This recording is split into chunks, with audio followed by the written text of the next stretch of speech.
Very good morning to one all here. So I welcome you to the 46th episode of Gyaniki Tech Talk. And today with us we have Mr. Rajit Arya, founder and CEO of Dispatch. Mr. Rajit built his first electric scooter in 2009.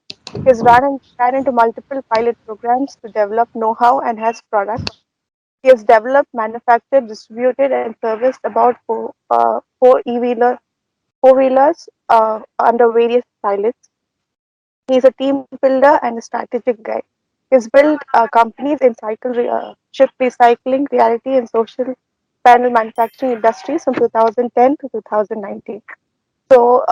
Since we know the growing demand of on-demand mobility services such as rail hailing, taxis, and car sharing is giving rise to a new category of vehicles. Car focus on passengers rather than the drivers is growing on a very great scale. Dispatch is working on such mobility in which it is focusing on building shared vehicle for purpose built. And so it's a pleasure to have you with us today, sir. Right. Hi everyone. I'm the co-founder and CEO of Dispatch Vehicles. What we're doing at Dispatch is that we're developing ground up purpose-built vehicles for fleet mobility. So that covers all your shared and commercial applications, such as uh, last mile delivery, rideshare, bike taxis, institutional fleets like first responders for the police, for ambulance services, and so on. Why we call them purpose-built vehicles is because these vehicles, as I mentioned, have been developed grounds up for these applications, and they haven't been developed for personal mobility to begin with. These vehicles are designed for all the challenges that are faced by fleets, as fleet mobility is very different from personal mobility.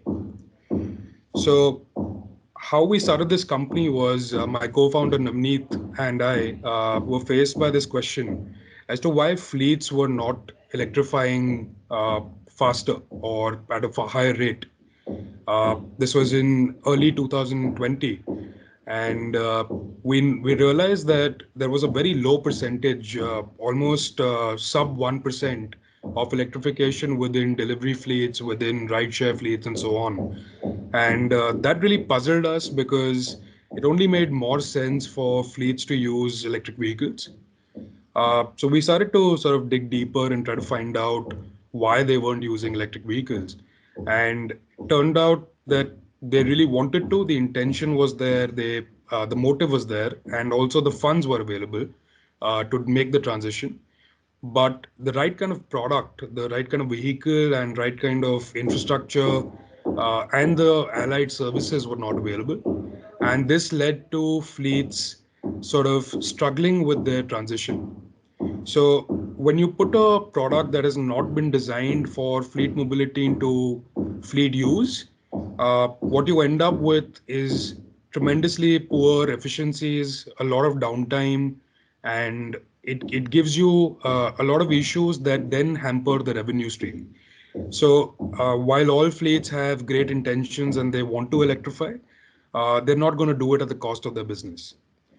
Now, this for us was not a singular problem about fleets not electrifying, but we think of it in a larger way, which is if fleets don't electrify, personal mobility electrification will be also will also be sort of challenging because fleets are expected to be early adopters to bring down the costs of vehicles, to develop new technologies, to bring up infrastructure, and so on.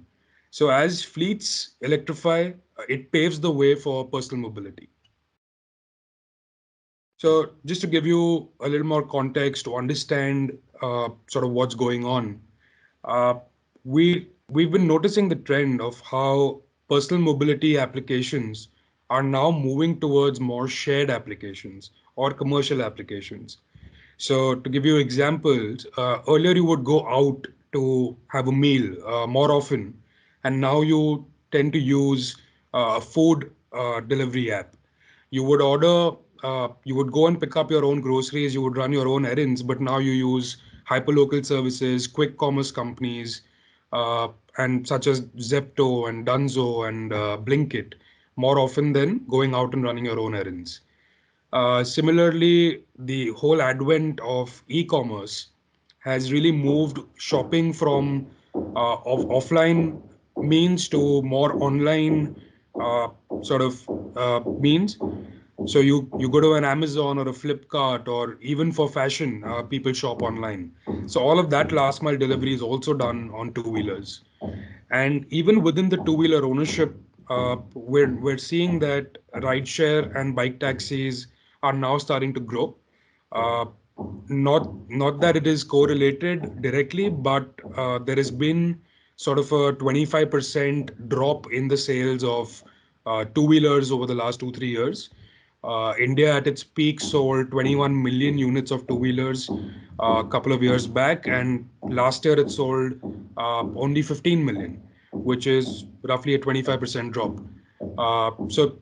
It's not directly correlated, but it goes to show that purchase power and the hassle of ownership is something that people are not looking for.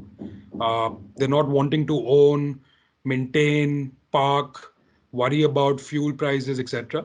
And they prefer using a rideshare service or a bike taxi service.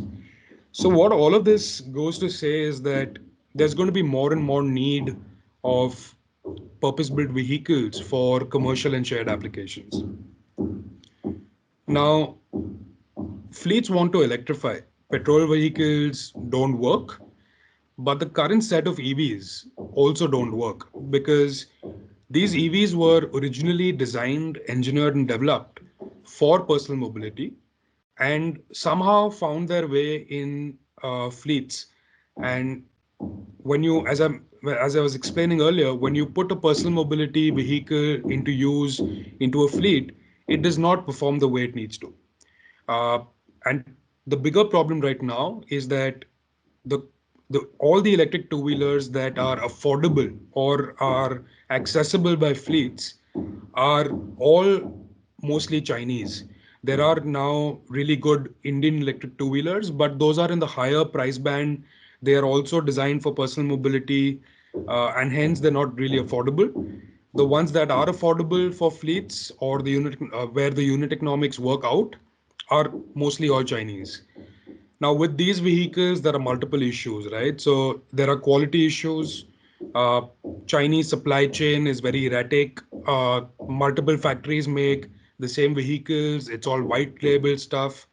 So there are quality issues. There are technology issues. From batch to batch, you get different technology. You get different controllers. You get different motors. A lot of different things.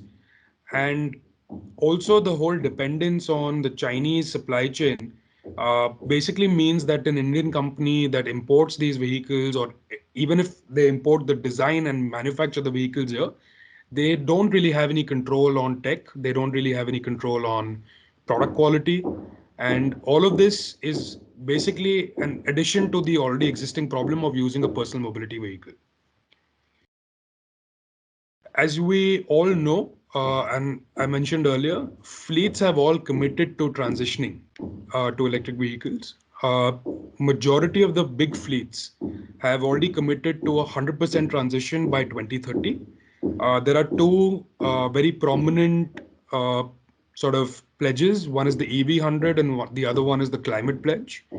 And in addition to this, there are a lot of government policies across India, whether it's a few states or the center, that are very encouraging, and they are pushing fleets to electrify.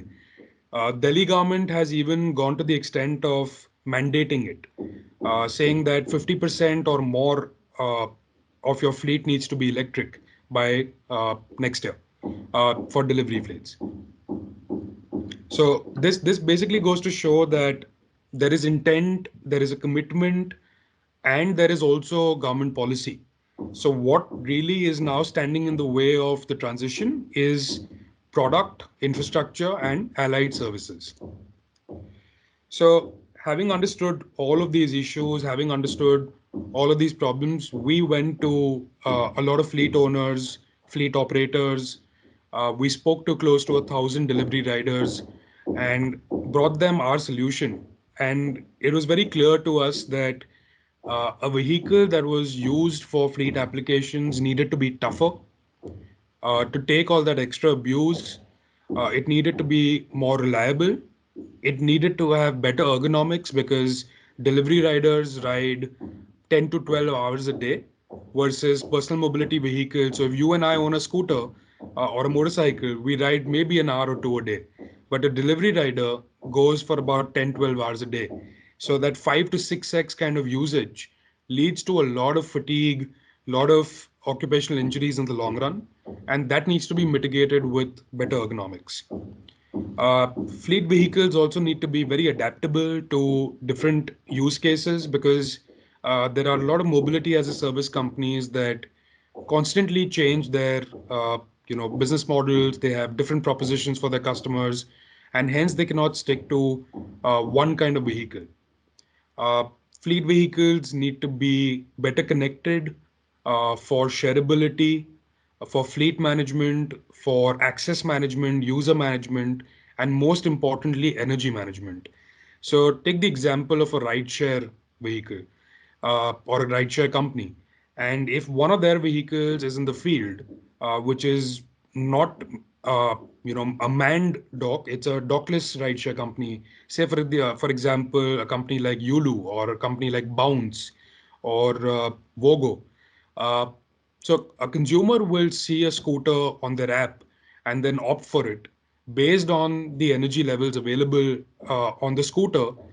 And if that data is shown incorrectly to the consumer, it leads to a bad consumer experience. Even for the company, if energy levels are, uh, you know, incorrectly reported, which is mostly the case with aftermarket accessories because they're not designed with the vehicle, they're not engineered with the vehicle. They end up showing wrong GPS data. They end up showing wrong energy levels. And with GPS data, there have been cases where a scooter was right in front of the customer, but it didn't show up on the app. And in another case, the app showed five scooters, but there were none parked over there. So for better connectivity, you need uh, vehicles that are engineered with this telemetry right from the factory, right from the development and built in right from the factory and not used as an aftermarket accessory. And finally, fleet vehicles need to be purpose built for better unit economics. They need to be more profitable. They need to deliver a lower TCO, not just on energy, but also on upfront purchase cost, also on maintenance cost. So, based on all these learnings, we developed the Dispatch scooter. The Dispatch scooter is extremely adaptable. It can do multiple use cases, as you can see here. Uh, what we have is our IP, which is the quick swap plate. Within seconds, you can swap the accessory for a delivery use case, for groceries, for a delivery use case, for e-commerce parcels. You can carry a refrigerated box. You can carry a heated box.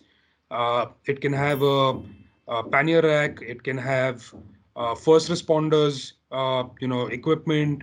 We also have a vending system, as you can see on the extreme right.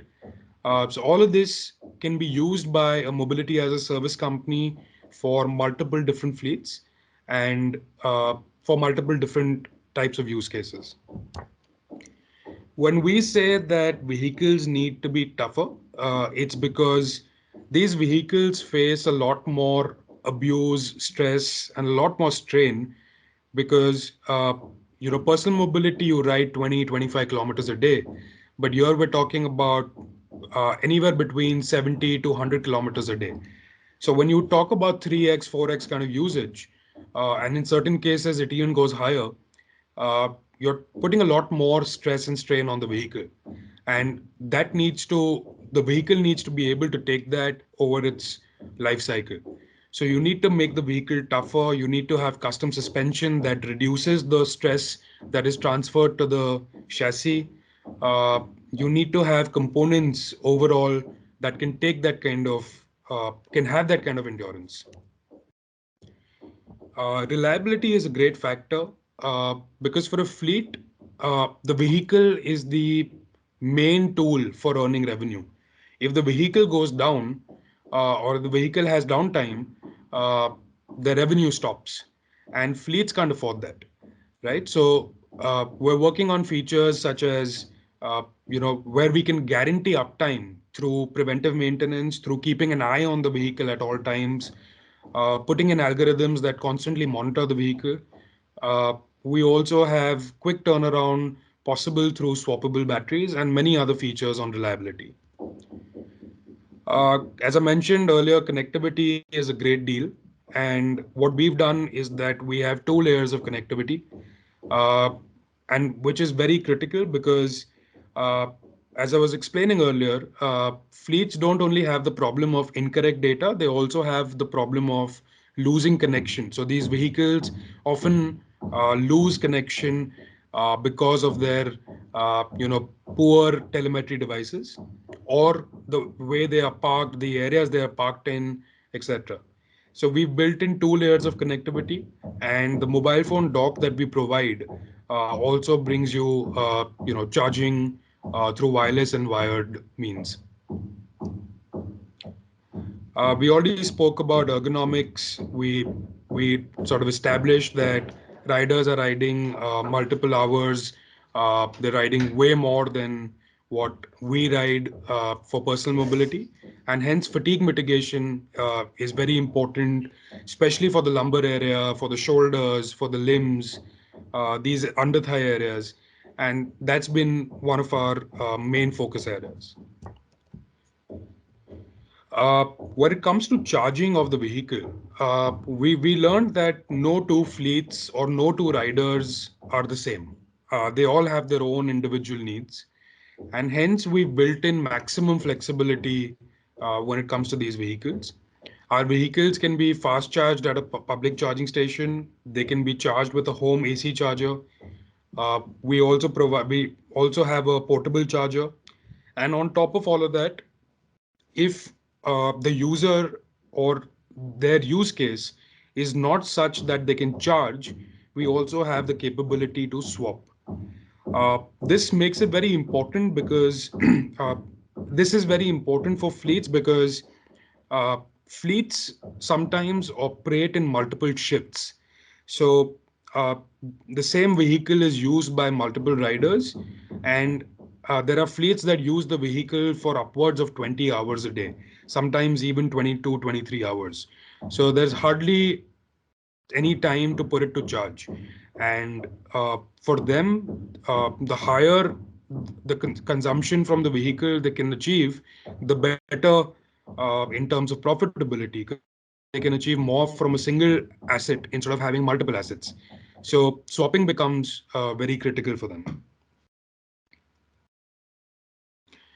Uh, we've also built in a lot of flexibility. So through business model, uh, we're able to offer fleets the option to either own the battery packs or whether they want to own one or two based on their range requirement.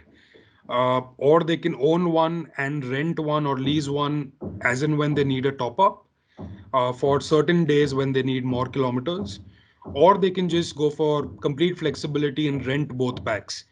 That way, they don't own the battery packs. They use the swapping network. They get packs on lease, pay per kilometer, pay per swap. There are multiple options. So this makes it very flexible. You always have access to latest packs. You don't need to worry about degradation. You don't need to worry about cell quality. You don't need to worry about basically anything with the pack.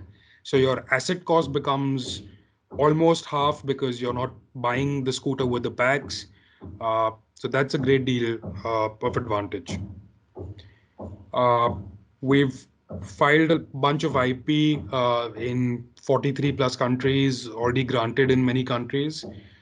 So Dispatch owns IP areas of in multiple areas of the vehicle, the design, the swapping network, the swappable tech. We have special antennas on the vehicle, a bunch of sensors. Uh, about the team, so Navneet and I co-founded Dispatch in around March of 2020, and we currently have a team of around 20 people. We're also backed by some very eminent people from the automotive industry. They act as advisors to us. One of them is Dr. Prabhakar Patil, former CEO of LG Chem, Mr. Dario, who is a very eminent automotive designer from Europe, and multiple others. Uh, this is our prototype when it was testing in October. Uh, it's we've built more prototypes based on these learnings, and one thing that we have established through testing is that there's never enough you could have done to improve your vehicle. So it's sort of a constant in any product development cycle. Even after you go into production, you always aim for further improvement, further sort of uh, efficiencies, further improvement overall on the vehicle. And that's something that fleets and purpose-built vehicles demand more than personal mobility. Uh, so, as a sort of a summary, purpose-built vehicles for applications such as cars for, say, ride-hailing companies, trucks for delivery companies, and so on.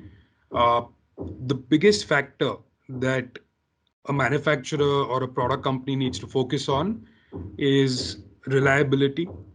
uh, as long as the vehicle is reliable, as long as it won't go down during, say, a delivery, uh, or during work hours, as long as the vehicle, uh, you know, can take all that extra strain and stress, can take all that abuse. Uh, Also because we see from the market that uh, consumers tend to abuse their vehicles beyond the rated limits. So if you tell them it has a 150 200 kg payload, they'll always overload it. A 1 ton truck has been seen moving cargo upwards of 2 tons. So things like that happen, and that is why these vehicles need to be purpose built. You wouldn't expect that from a personal mobility product, right? Now, someone who rides a scooter for their own applications, to go from home to office and to school, to college, and to go to say run their errands. Uh, you don't expect them to, or they don't generally tend to abuse the vehicle beyond its rated limits, but fleets do, or fleet users do. uh, and that's why the emphasis on purpose built. That's why the emphasis on the differentiation, and that's why we sort of maintain that these vehicles are very different from personal mobility vehicles. Uh, just another pointer, our vehicles are actually, not just delivery vehicles or rideshare vehicles. They can be used for multiple applications. Uh, this one on the screen right now is a camper version, something that you can take off-roading, you can take to, your weekend getaway. Uh, it's built to be so tough that it can go places, carry 150 kgs plus of payload other than the rider. It has so much space, uh, so many other accessories that are possible for camping purposes. So just an idea of what more the vehicle can do. So yep, that's all I had for today.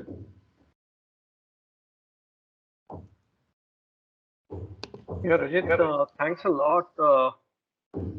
This is really giving a lot of insights. And there are some things in the product that I see are so different than our regular mindset. For example, the headlights and the location of the headlights.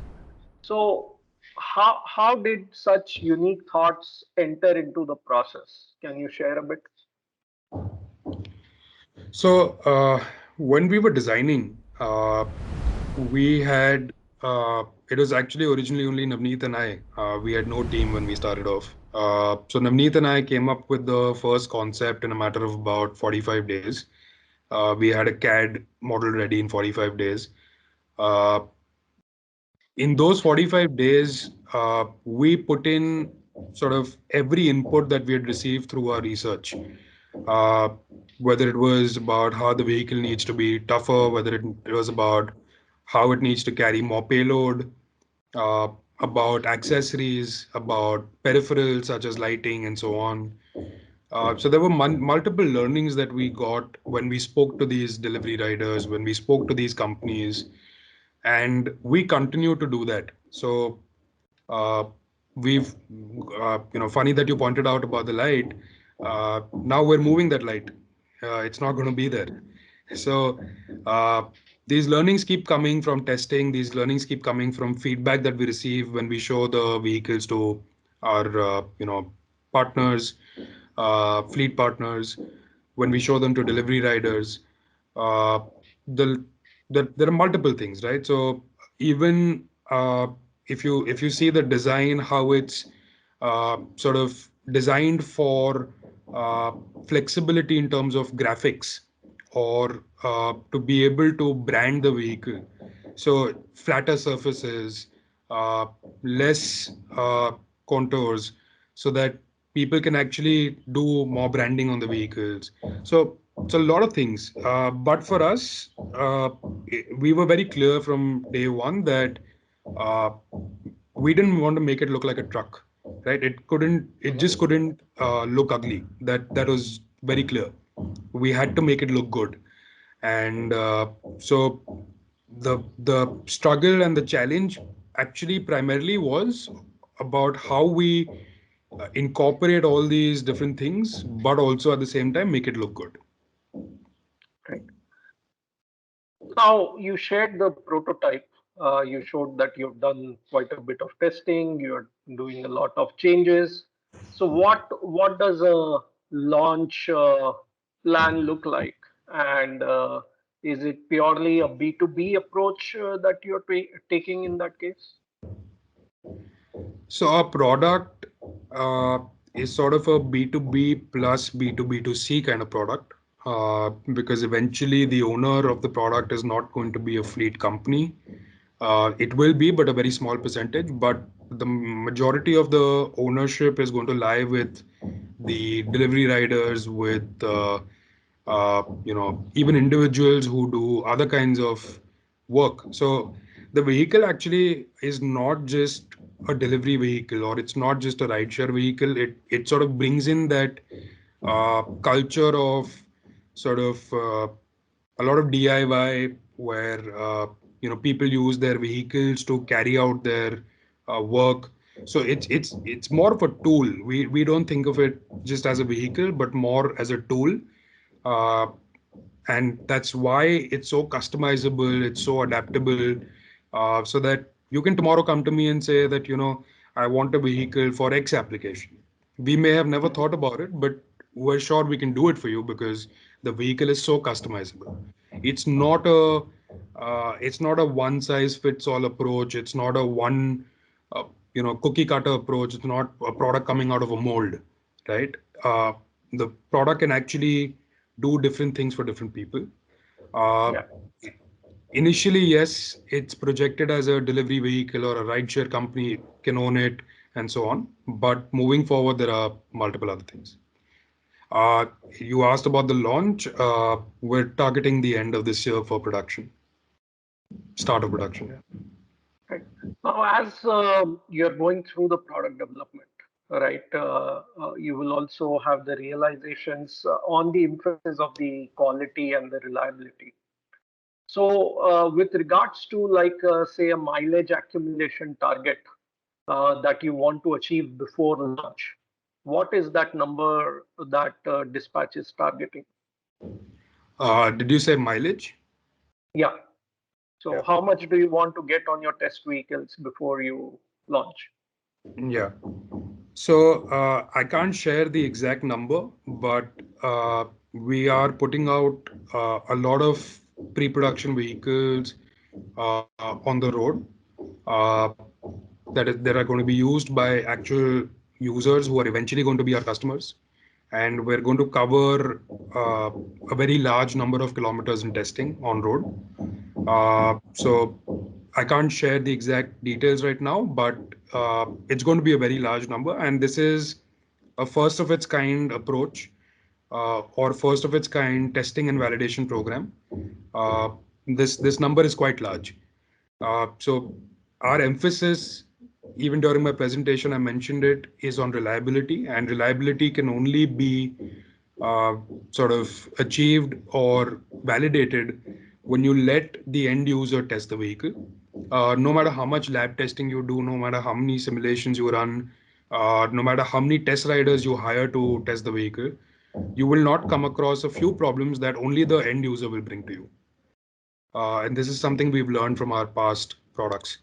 Uh, and these problems come to you as a complete surprise because uh, you never think about them, right? There are these small things that are not part of your day-to-day routine, and or it could be something as simple as where the charging socket is, right?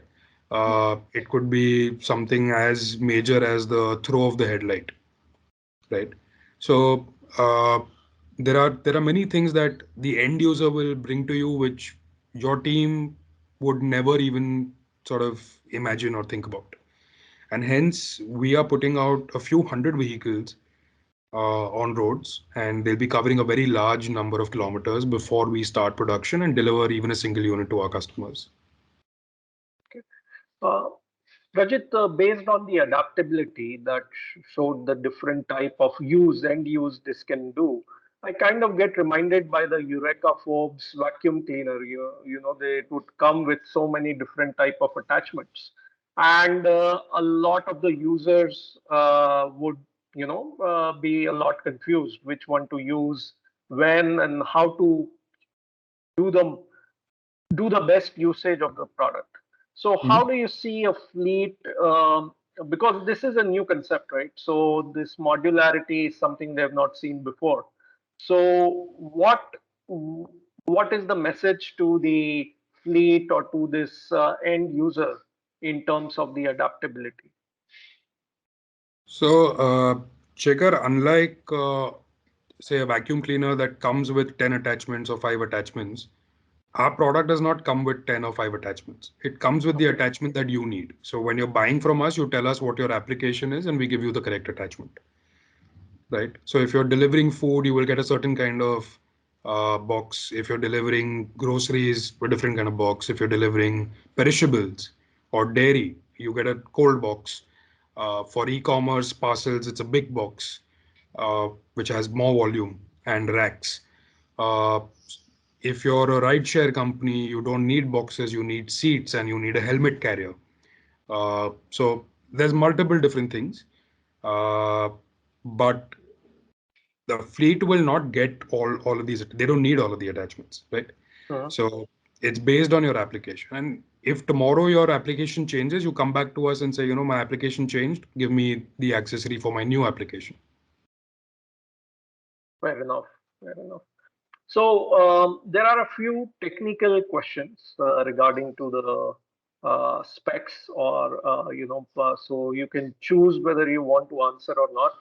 But I'll go with these some rapid questions. So Sure. 48 volts or 60 volts, 48, 100 plus range or less than 100, 100 plus. swappable packs or fixed packs, which I think you answered already. But Swap. Swappable, yes. B2C players or B2B. Both. And what's the satisfaction point? What's the victory point for the entire solution? Uh, when users will sort of come back to us and tell us that all your claims uh, came true or were satisfied with the product, and we're not going to leave that to chance, and that's why we're going to do that testing program before we deliver the vehicle. Now, one of the things which is very important for a startup in this area right now is to scale. And one of the gaps is also the skill availability, or how to get the right team set up for making this into a production oriented element. So how are you building up the team? So we've actually been doing electric vehicles and doing a lot of experimental work, a lot of pilots for a long time, and we have our uh, core team in place. We have a lot of other people who are very interested in working on the product. So we are constantly like in the process of identifying people and onboarding people. Uh, I think what gets people excited is the product and what we're doing, which is very different from what others are doing. So, fortunately for us, it's not a challenge to get someone excited about working for Dispatch or working with Dispatch. Uh, there are people who approach us all the time. These are people in senior positions in many companies, some of the big companies, and that's because they look at our product, they look at what we're doing, and it's very different from what they're currently doing, so they get excited about it. Sure. So let me open up for some audience questions also. So Sure. let's see. There are some questions in the mind.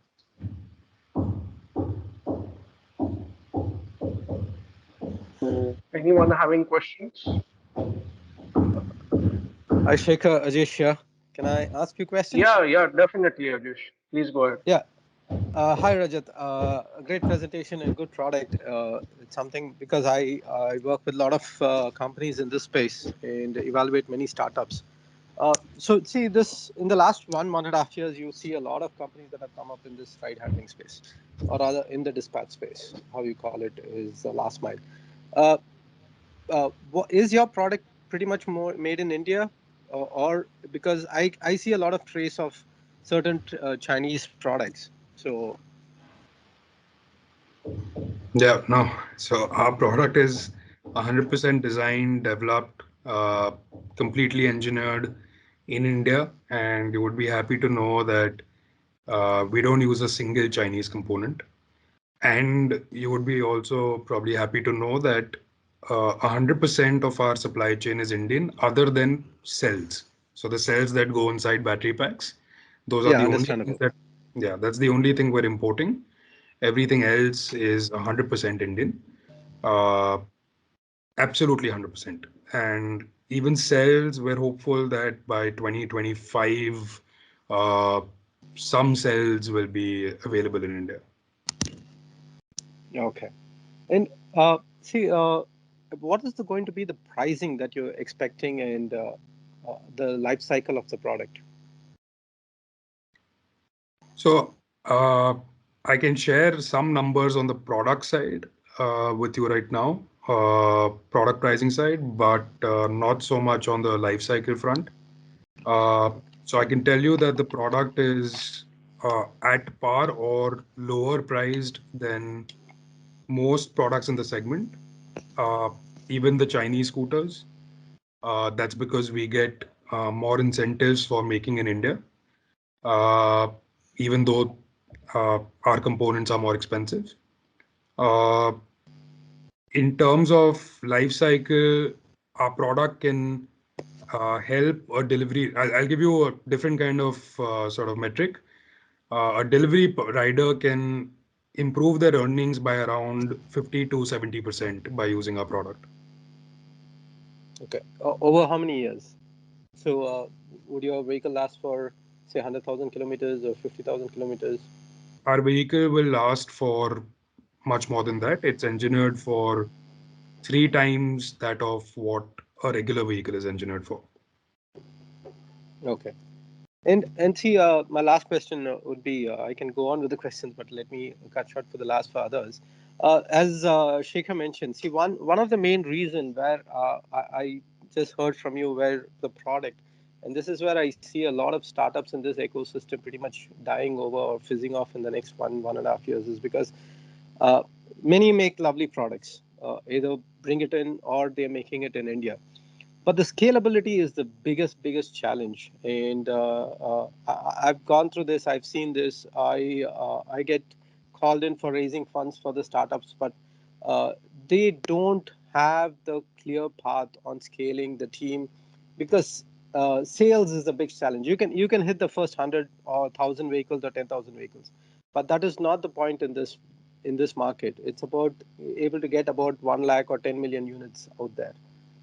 So, and for that, you need a lot of muscle, you need a lot of money, and you need a proper team to be able to get there. So, Ajesh, are you saying that demand is what the problem is, or is it the resources that a company needs to No, build? I think I would say it's basically the founder's mindset.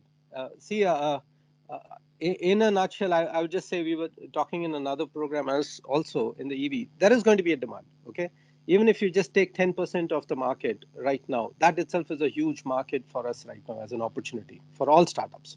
Right? It is not something someone is going to come and turn on the switch and suddenly you're going to get the entire 100% of the existing ICE market.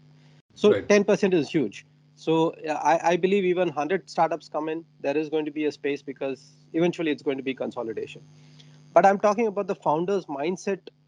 There is a aspiration to scale, and there is something working to scale.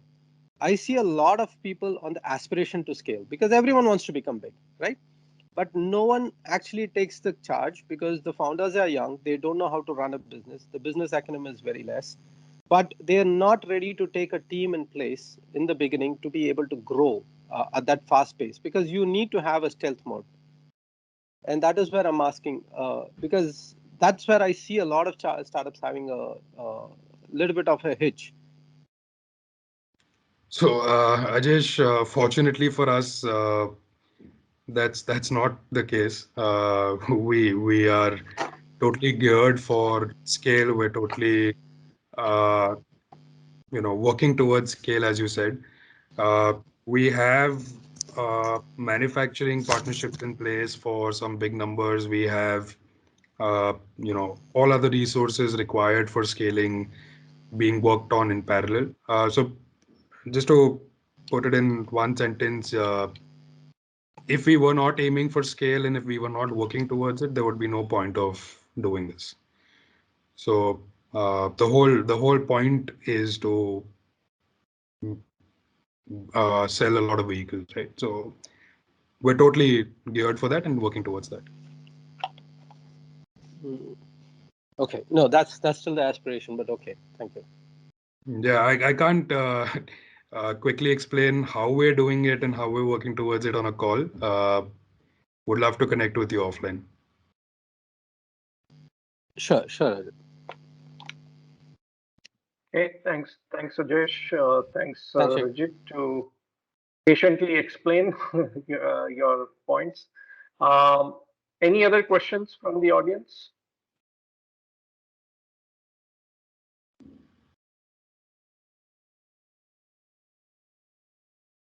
Okay.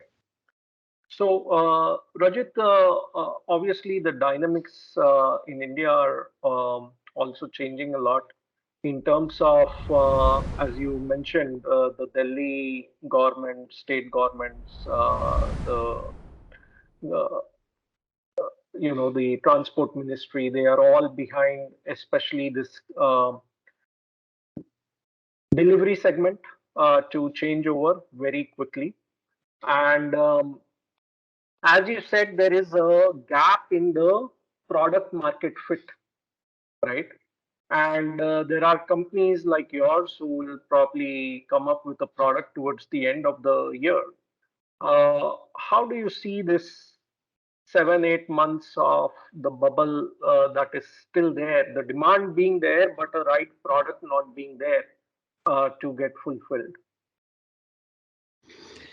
So this has been a problem for a while, and what these fleets have had to do is to sort of just go and buy vehicles that, I mean, they didn't have an option, right? So they've gone and bought vehicles that were personal mobility vehicles, and they're facing issues.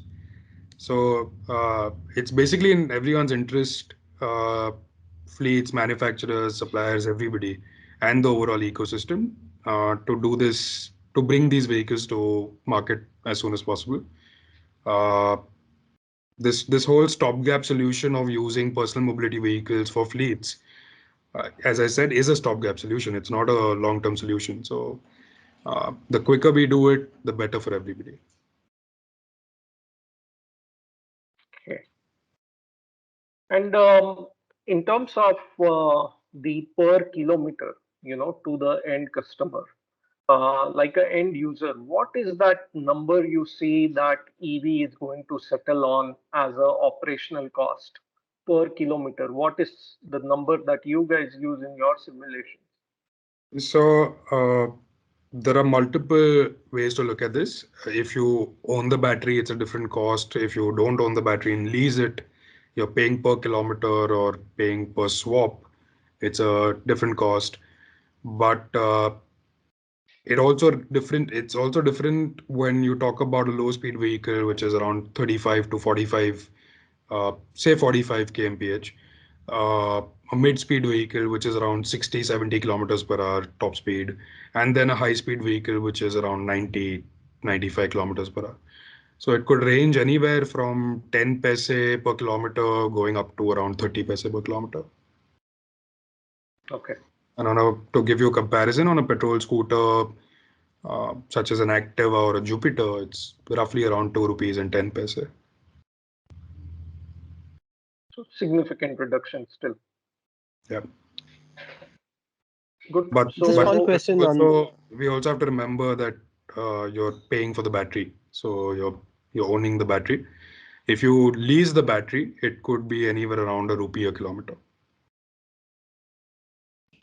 Just one question, Shikhar. Uh, Rajat, when the battery, you said it's a swappable battery. And what is the weight of the battery going to be? And you're going to So, have multiple bays or only a single battery? so each scooter can take two. So based on your requirement, you can choose whether you want to operate with one or two.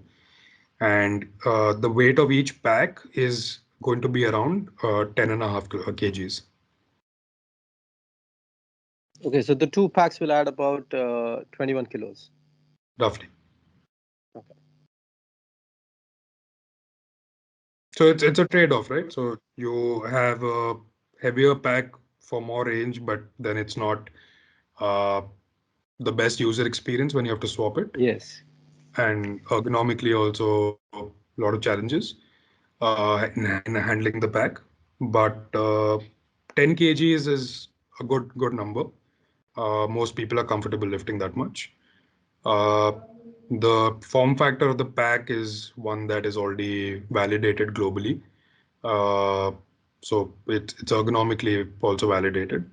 Uh, so we would ideally like to have the pack at around 7 to 8 kgs, but that might not work. We need more range than what a 7, 8 kg pack can offer.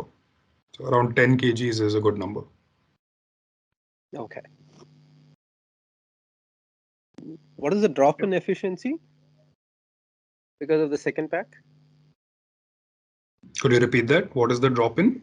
Efficiency, or rather the range, because of the second pack. Because the weight will give us, although say if one pack gives us 100 kilometers, the two packs wouldn't give 200 kilometers. It might give 180 or ish. So Okay, that way. So you're talking about the added 10 kgs to the scooter. yes. So the 10 kgs added would affect about 2-3% overall. Okay. So just to clarify on that, we've engineered the scooter in a way that it's lighter than a regular scooter.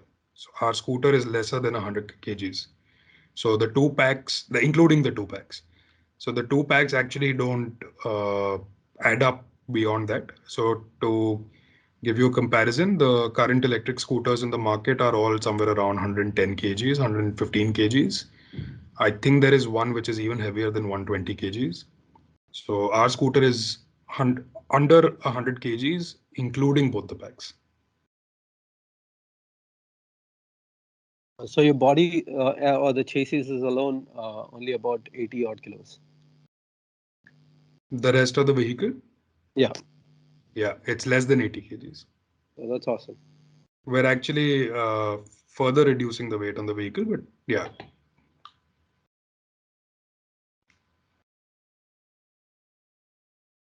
Great. Rajit, one last question. Sure. How do you see the cell technology playing out in terms of, there is now talk about a lot of new chemistries. There is a sodium ion type of element also coming, and then there are migrations away into solid state and so on. So where do you see, obviously from a product perspective with swappable approach, you won't have that bigger impact, but how do you see the technology changing?